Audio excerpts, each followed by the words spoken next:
হরে কৃষ্ণ। অজ্ঞানতিমিরান্ধস্য জ্ঞানাঞ্জনশলাকায় চক্ষুর্মিলিतं येन তস্मै শ্রীগুরবে নমঃ। মুখং করোতি বাচালং পঙ্গুং লঙ্ঘয়তে গিরিযৎকৃপাতমহং বন্দে শ্রীগুরুং দীনতারিণং। বাঞ্ছাকল্পতরুভ্যশ্চ কৃপা সিন্ধুভ্যেব চ পতিতানাং পাবনেভ্যো বৈষ্ণবেভ্যো নমো নমঃ। নারায়ণং নমস্কৃত্যং নরশ্চৈব নরোত্তমং দেবীং সরস্বতী ব্যাসং ততো জয়মুদীরয়ে। হরে কৃষ্ণ। রাধারানী ইউটিউবে ধর্মকথা চ্যানেলের পক্ষ থেকে আমি পুতুল রানী দাসী আপনাদের যে নিত্য ভাগবত কথা শ্রবণ করাই। আজকে হচ্ছে মাতা দেবহূতি অপাকৃত ধামে বৈকুণ্ঠ ধামে চলে গেছেন। কপিল দেবের ধ্যান যোগে তার পুত্র রূপে এসেছিলেন, তাকে যে কৃষ্ণ ভক্তির উপদেশ দিয়েছিলেন সেই ভক্তির পন্থা অবলম্বন করে ধ্যান যোগে তিনি বৈকুণ্ঠ ধামে চলে গেছেন। পরবর্তী অংশ ভাগবতের আবার শ্রবণ করাচ্ছি। আপনারা সাবস্ক্রাইব করুন, শেয়ার করুন, লাইক করুন। হরে কৃষ্ণ সঙ্গে থাকুন। ইউটিউবে ভক্তবৃন্দদেরকে বলছি, আপনারা ভুল ত্রুটি মার্জন করুন, সঙ্গে থাকুন, শেয়ার করুন, লাইক করুন। প্রিয় বিদুর, এবার কর্দম মৈত্র ঋষি বলছে, প্রিয় বিদুর, কদ্মমণির এই আশ্রমে দেবহূতির ভগবত অনুভূতি লাভ হয়েছিল। সেই স্থানটি ত্রিভুবনে এক বিখ্যাত তীর্থস্থান রূপে খ্যাতি লাভ করে এবং তদ্বদী স্থানটি সিদ্ধপদ নামে কথিত হয়। হে প্রিয় বিদুর, তার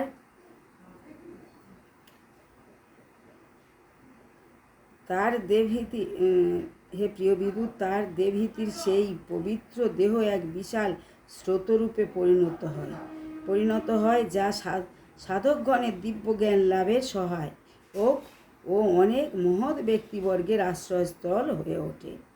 বিদুর যোগী শ্রেষ্ঠ ভগবান শ্রী কপিলদেব কদ্মমণির আশ্রম ত্যাগ করে উত্তর পূর্ব দিকে অগ্রসর হলেন।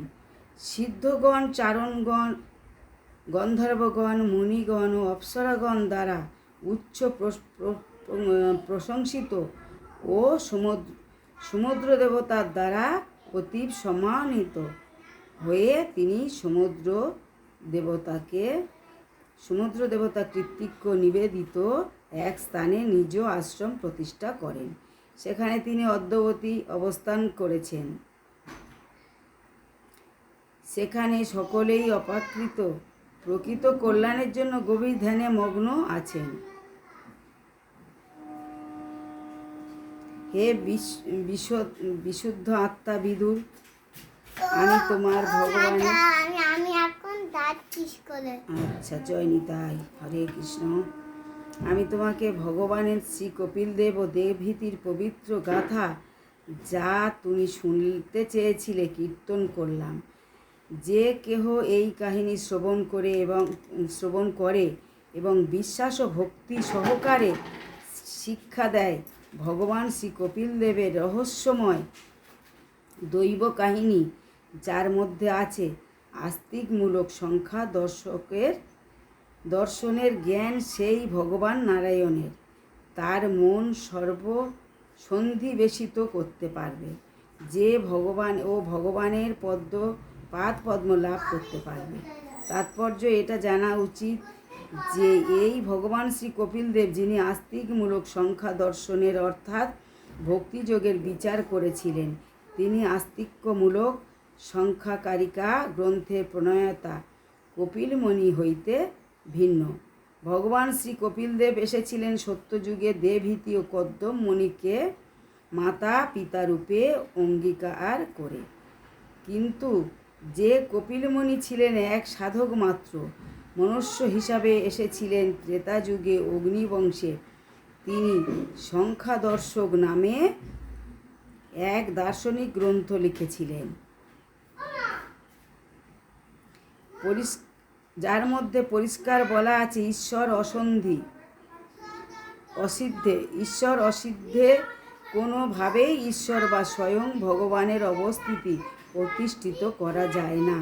দৃষ্টব্য 1 থেকে 92 শ্লোকে 92 পৃষ্ঠা 1 থেকে 92 শ্লোকে কিন্তু ভাগবতের ভগবান শ্রী কপিলদেব বলেন, জীবনে পরম সুখ লাভ হচ্ছে ভগবান শ্রীহরি বা বাসুদেবের পাদ পদ্ম লাভ, যিনি হচ্ছেন সৎ চিৎ আনন্দ বিগ্রহ,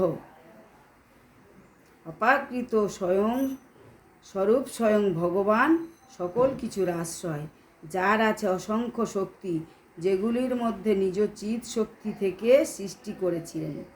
চিৎ জগৎ নিজ তটস্থা ও জীব শক্তি থেকে উৎপন্ন হয়ে জীবাত্মা এবং তার মায়িক শক্তি থেকে এই প্রকৃত বা প্রকাশিত বিশ্বব্রহ্মাণ্ড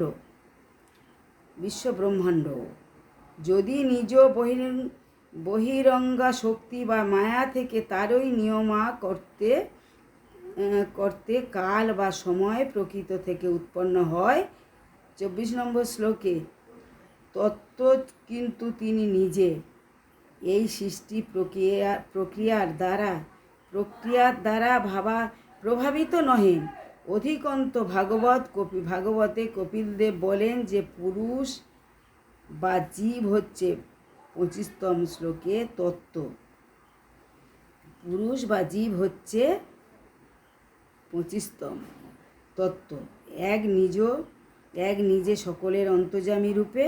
26তম তত্ত্ব কিন্তু ত্রেতা যুগে জাত কপিলমুনি ভগবান কপিলদেবের আস্তিক্যমূলক সংখ্যা দর্শন থেকে 25 তত্ত্ব ধার করে নিয়েছেন এবং তিনি নিজেই অভিজ্ঞতা লব্ধ জ্ঞানের মাধ্যমে 25তম ও 26তম তত্ত্ব বুঝতে পারেন নাই, সেই জন্য তিনি ওইগুলো এড়িয়ে গিয়েছেন। সেই জন্য তার নিজ রচিত আস্তিক্যমূলক সংখ্যা দর্শন গ্রন্থে মুক্ত আত্মা ও পুরুষোত্তম ভগবান উভয়কেই খুঁজে পাওয়া যায় না। এই কপিলদেব মায়া কৃত্তিক্য মোহিত হয়ে ও অজ্ঞানের অন্ধকারে নিমজ্জিত হয়ে নির্বোধের মতো প্রতিষ্ঠিত করেছেন যে জড়া প্রকৃতি হচ্ছে অধিবাসী বৃন্দ সহ বিশ্ব ব্রহ্মাণ্ড সৃষ্টির মূল কারণ। যা অবাস্তব পদ্মপুরাণে বলা হয়েছে ভগবান কপিলদেব শ্রুতির উপর প্রতিষ্ঠিত এক ধর্ম, কিন্তু কপিল মুনি শিক্ষা দিয়েছেন এক সর্ববেদ বিরুদ্ধ দর্শন এবং যা অনুসৃত হয় একমাত্র অসুরগণের দ্বারা। শ্রীমদ্ভাগবতের 3য় স্কন্ধ সমাপ্ত। হরে কৃষ্ণ। নারায়ণ নমস্কৃত্যং নরচৈব নরোত্তমং দেবীং সরস্বতী ব্যাসং তৎ জয়মুদীরয়ে। হরে কৃষ্ণ। ইউটিউবে ভক্তবৃন্দকে বলছি, আপনারা সাবস্ক্রাইব করুন, শ্রবণ করুন, শেয়ার করুন, লাইক করুন, সঙ্গে থাকুন। এবার 3য় অধ্যায় হয়ে গেছে, 4র্থ অধ্যায়, 4র্থ স্কন্ধ 1ম অধ্যায় আবার পরবর্তী ভিডিওতে শ্রবণ করাবো। হরে কৃষ্ণ। বাঞ্ছা কল্পতরুভ্যশ্চ কৃপাসিন্ধুভ্যশ্চ পতিতানাং পতিতানাং পাবনেভ্যো বৈষ্ণবেভ্যো নমো নমঃ। নারায়ণ নমস্কৃত্যং নরচৈব নরোত্তমং দেবীং সরস্বতী ব্যাসং তৎ জয়মুদীরয়ে।